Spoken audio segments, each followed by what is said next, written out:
All right, the 6% commission for realtors when it comes to buying or selling a home is no more. The National Association of Realtors announced a settlement that, in essence, eliminates rules on commissions. Christina Gennari of Christina Gennari Real Estate Group in Birmingham, Keller Williams Domain, is with us now in studio. And Christina, let me first ask you, we were all kind of surprised by this news. What does it mean for buyers? What does it mean for sellers? But what does it mean for realtors? How do you guys get paid? So when a home is listed, typically sellers have arranged and negotiated the commissions up front. So the seller says the listing commission will be X and the buying commission will be Y. That's always been negotiable.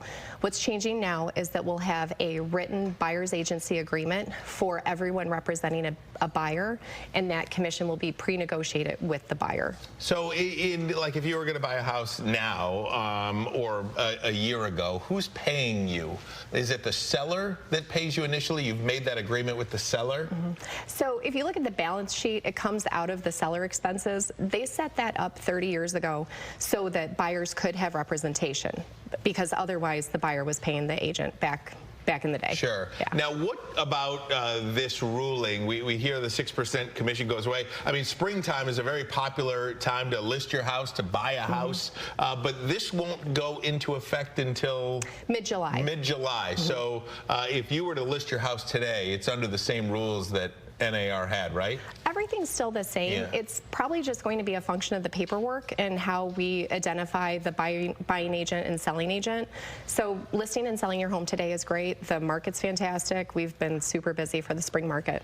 What about, is there any advantage for a seller or a buyer without this rate, essentially? Because you're saying, if I'm getting it right, that yeah, it's still going to be the same kind of cost. You're just going to do it in a different way? Most likely. Yeah. Most likely that's what we'll see.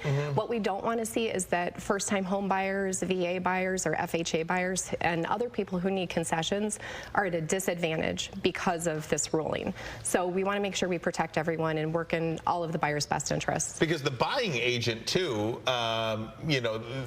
what's the incentive, right, at that point if you're not getting paid?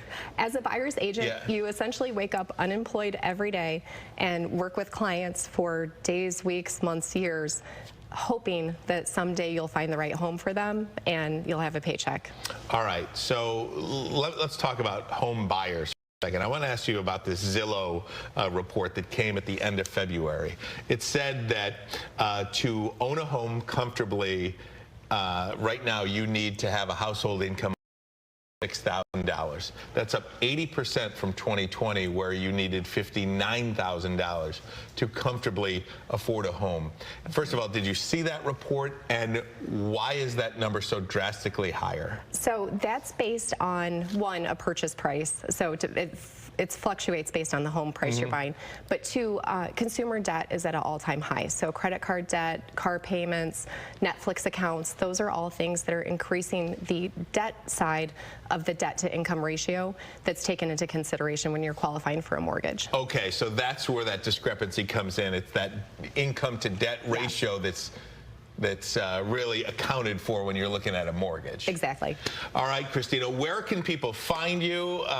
Because I know today in the springtime is a pretty hot time to buy and sell a home. It is. We are busy every day. Soldchristina.com is my website, so please come visit us. And also, if you have questions as a buyer or seller, we're happy to answer all the questions and work through this with you. All right, Christina Gennari, thank you so much. Thank you, great stuff. All right, and now great stuff in the kitchen.